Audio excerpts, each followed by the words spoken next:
I'm Chef Lorious. Today here in the Love Lab, we're going to be making short ribs with a pepper bacon sauce. Now, I've gotten a lot of requests for this video and I've been putting it off. I don't know why, but no more. Today we are going to make these short ribs. And right now when I'm videoing this, it's winter, so this is a perfect cozy meal. But the truth is, good short ribs are good any time of the year. Let's jump right in, guys. Let's cook. There's not a ton of ingredients in this recipe because short ribs doesn't take a lot. But here we have about 2 pounds of short ribs. You'll notice they're very thick and they have a bone on them and then a lot of marbling. You see that? That's what you want. This marbling is just gonna make these absolutely delicious when they cook down, and they're gonna melt in your mouth. Absolutely delicious. And also we have for our gravy or sauce, you can call it a sauce or gravy, we're gonna have some shiitake mushrooms as well as some bacon. We're gonna use pepper, a little red wine, some broth, and then a few other little things, some garlic, and a little tomato paste to give our sauce a nice thickness. All right, so let's jump right in.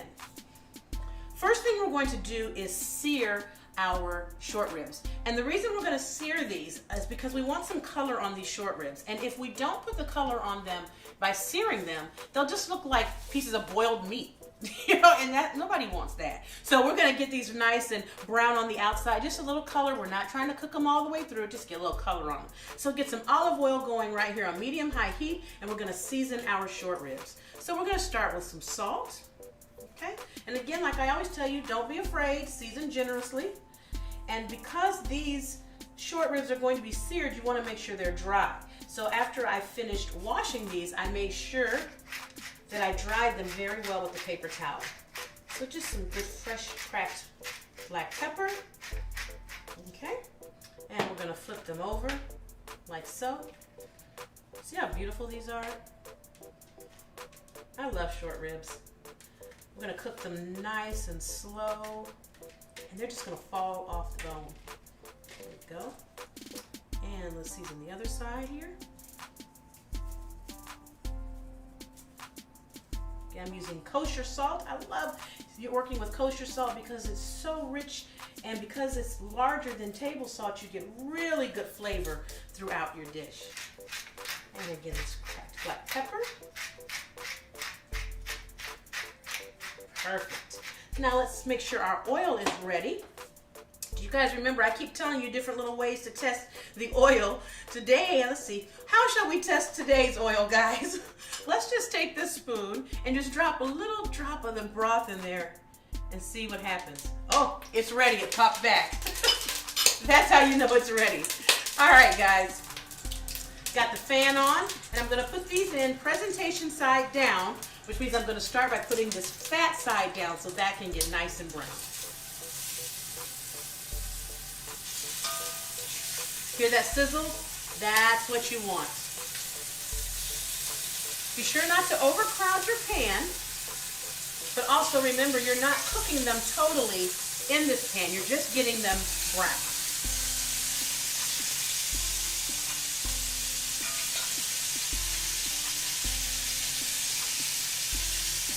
There we go.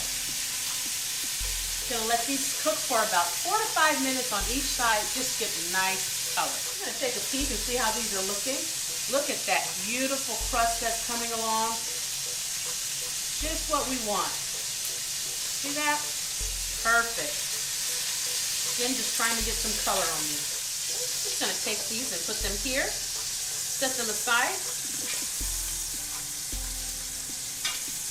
Again, we're going to finish these in the oven, so don't worry about if they're not done or they're not cooked enough. Don't worry, these are going to finish in the oven. And our short ribs have come and finished searing. You'll see they just have a nice light golden brown on them. We're not going for anything really intense. We just want to get a little bit of color on them. So we're going to get back into our pot here, and what I've done is removed it from the heat because I do want the heat, but I need a second first, okay? What we're going to do first is add just a smidge of flour to that oil and the fat that's been rendered at the bottom.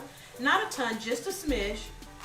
Okay, and that's just to kind of give us a little bit of a thickening agent in our sauce. If you want it to be gravy, you just go for it. You know I'm never going to discourage you from making gravy, family. Woo! It popped back on me. Whoa! Talk back! All right, next thing we're going to do is deglaze this pan with a little bit of red wine.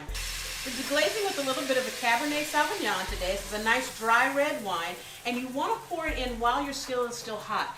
On the bottom are all these wonderful bits of flavor from your short ribs, and you don't want to let those go. So keep your heat around medium, and you see how I stirred that in and how it kind of smoked up a little bit? That's the pot's way of saying, oh, red wine sauce, okay? We want to bring this to a little bit of a boil. Get it going. While that's in there coming to a boil, we're going to add a little bit of this tomato paste. And again, the tomato paste is not going to do a lot in terms of flavor. It will do some, but it's really just going to give us a really nice consistency in terms of a richness to our sauce. That's just going to be amazing. You want to whisk that in really well. It smells so good, you guys. And then we're going to add beef broth. If you only have chicken broth, that's fine, but I recommend beef broth. Again, there's a nice fullness of flavor that you get. There we go. And now, another thing I want to point out, when you're doing this and you're picking your red wine to add for your sauce, some people say you should only use a red wine that you want to drink. It has to be a good red wine that you want to drink. Some people say just get a cheap red wine or cooking wine. I say go in the middle. You want to get a red wine that you don't mind drinking, because if you don't use it all, what are you going to do with this bottle of red wine? Get it? Okay. I'm going to put a little bit more in here for good measure. And we're going to bring this to a boil. Oh, smells delicious. I'm using a Cabernet Sauvignon, but you can use a Pinot Noir with this or a Merlot. Any kind of red wine is good. I like the Cab because there's a depth to it. There's a really good body to it that goes along with the flavor of these short ribs. And it just makes me smile. Now that our sauce is starting to come to a boil, we're going to add in these garlic cloves. I've got about 6 or 7 garlic cloves here because I love garlic. I'm just going to put those straight in. They're going to just cook with the sauce. It's going to be a delicious addition. Now, as this comes to a boil, we're going to put our short ribs back into the sauce, just like so. Just like so. Are y'all figuring out how good this is going to be? I know you are picking up what I'm putting down, as they say. Look at that, guys. It's okay if the sauce covers the top of your short ribs because they're going to bake together in the oven for a couple of hours. Nice and low and slow. That's the key to cooking what could be a tough cut of meat, is low and slow. Because if you cook these too fast, they're going to be hard and you're going to be fighting with the short rib, and you don't want that. You want that baby to just slide off that bone like y'all got a relationship. You understand what I'm saying? Be one with it. So let it come to a boil like this. Let it cook for a little bit so this wine can reduce down about 5 minutes at a gentle boil. Then we're going to put it in the oven on about 300, 325 degrees for about 2 to 3 hours, again, depending on your oven, but cook it low and slow.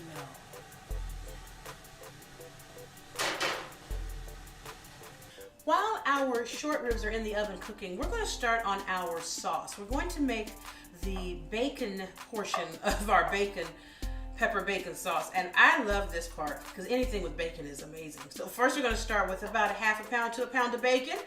We're going to go ahead and let that render some fat here, and then we're going to add in these shiitake mushrooms for a wonderful saute. And oh, it's going to be amazing. You can use plain thick cut bacon and add some pepper to it, or you can just buy pepper bacon. My supermarket didn't have pepper bacon this time, but sometimes they do. You know, it's one of those things, some markets have it, some don't, but pepper bacon is not hard to make. You got bacon, you got pepper, you got pepper bacon. You can use any type of bacon you'd like to on this. I wouldn't use like a turkey bacon, but you can use prosciutto on there, you can use pancetta, really anything you want. I like the combination of the pork with the beef because the flavors do really well together, and all of a sudden this really tender, juicy beef that we're cooking in these short ribs meets this delectable pig fat. Ooh, I'm getting excited, y'all, just thinking about it. I can't wait. Of course, it doesn't take a lot to excite me, but whatever. Y'all know me, and y'all love me, and I love you back. You know, the hardest part about this, fam, is not eating the bacon as it cooks, because it just, look at that. Woo! It smells like a good, thick, juicy piece of bacon with good fat on it. I also recommend that you keep moving it around because you don't want it to sit in any one spot when it's in these small pieces and stick and burn. Okay, you guys, let's start the chant. I will not eat the bacon. I will not eat the bacon. I will not eat the bacon. You got to put it down below. You got to put it in the comments. I will not eat the bacon. I will not eat the bacon. I need to feel supported, family. Oh, that's looking delicious. Now we're going to add these mushrooms in there. And again, I'm using shiitake mushrooms because they have a very nice earthy flavor to them and a smokiness. There's a smokiness in shiitake mushrooms that really, really blends well with the bacon. And together they just make an amazing topping. So any mushroom will do. You can use a chestnut mushroom. You can use button mushrooms. Portobello is my other favorite, or baby bellas. But in this particular instance, I'm actually starting to fall in love, you guys, with shiitakes. I guess we're dating. You shiitakes are dating now. Hey, shiitakes, how y'all doing? Why am I so crazy, people? Help me. See how we put the mushrooms in there as the bacon was almost done, so we can have the two cooked down together? We don't want to cook these mushrooms into just mushy mushroom oblivion. We don't need to do that. I'm going to go ahead and turn the heat off, and as these finish sauteing, we'll set these aside, and as soon as our short ribs come out of the oven, we'll finish getting our gravy nice and ready and everything, or sauce, or gravy, or however you want, whatever you want to call it, and we will top it with these lovely bacon and mushrooms. Well, guys, our short ribs have been in the oven for 2 hours on 325, low and slow, and lo and behold, look at this beautifulness that has come together for us in this pot. It smells absolutely amazing. The short ribs look amazing. I'm gonna take them out. Oh, they're coming off the bone, y'all. Even better. And I'm just gonna put these all on the platter like so. Look at that. Don't those look amazing? It smells so good. That nice rich Cabernet that's cooked into the sauce here. Now I'm gonna sit this down here. And I'm going to bring this back up to a boil. And I'm going to bring this back to a boil, add a little bit of a cornstarch slurry to it to thicken it up. And then we're going to put it all on top of this amazing dish, and we're going to top it finally with our pepper, bacon, and shiitake mushrooms. All right.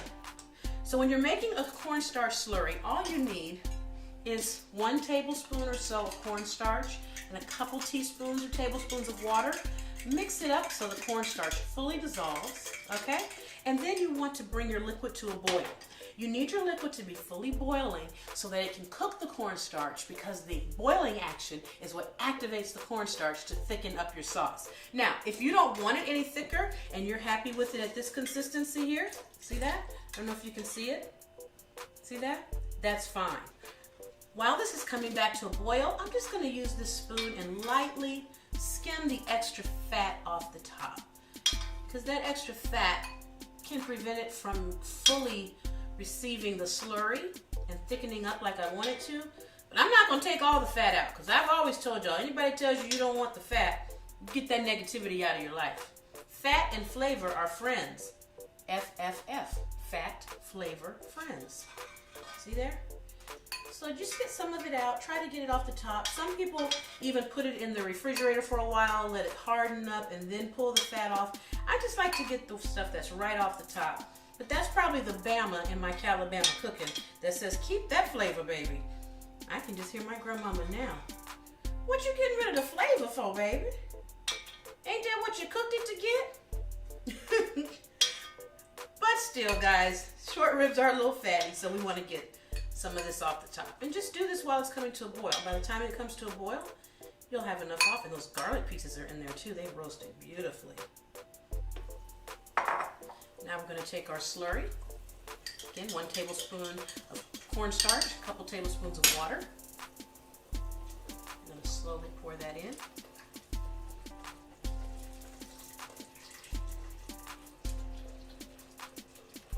And that's going to thicken up our sauce just a little. Now, if you want it thicker, you can make more of a slurry. I don't want this to be a gravy. You know, I kept saying sauce gravy, sauce gravy. I'm gonna make it a sauce. I don't know. I'm kind of going in the middle, you guys. But it's thickening up just a little bit. Oh, look at that richness.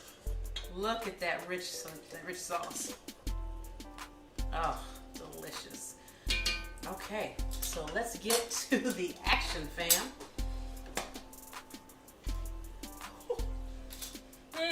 Talk to me. Talk. Woo. That's some good stuff there. Okay. So we're going to get back over here to our short ribs. I'm going to take this sauce. Look, I'm going to just on each one. I'm going to love on every one of these individually. See that? That's how you love on it. You know what I mean? You don't want to do all this and then get impatient and not love on them correctly with the sauce. You see what I'm saying? Take your time. Look at that. And I'm purposely putting a little extra sauce on the bottom so they can swim just a little bit. Well, they can wade in the water, if you know what I mean. They don't have to swim. They can wade. Look. You see this, fam? Amazing. Come back with our bacon and shiitake mushrooms. Look at this. Down just like that. Look at that. Does that not look amazing, guys? Okay. The rest of these you can keep to the side and you can use them as extra garnish when you serve the plates up. I'm about to serve myself a plate right now. Because y'all know what time it is. You know it is time for tasting. This just looks so good. It's so good, y'all. I didn't even get my fork out and get it ready. I could smell how good it was. Which one do I try? Which one? Which one do I try? Look at this meat. I'm going to get a knife and show you guys how tender this meat is. Look at this. Look at that. It's just, you see that? You see how tender that is? That's low and slow. Well, I guess that's the piece I should be tasting. So I got a little piece of bacon, a little shiitake mushroom, a little of that good sauce that we have from Bama in the Calabama. It's so lovely to meet you. I feel like we've been destined for this moment.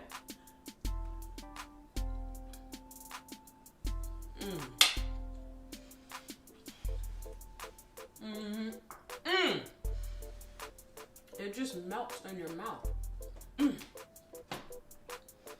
This is amazing. Okay.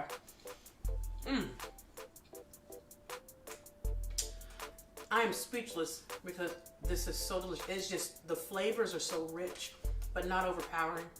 The sauce has wonderful depth to it. From that little bit of tomato paste we put in there, just rounded it out. It's amazing. This is, you got to make this dish, fam. I'm telling you. And when you do, please tag me and tell me how it was, because I know it was good, and I know your family's going to be like, what? All right. Thank you guys so much for being with me. I'll see you next time right here on Calabama Cooking for more good stuff with me, Chef Lorious. Full recipe will be available on my website. Thanks for joining me. Happy cooking.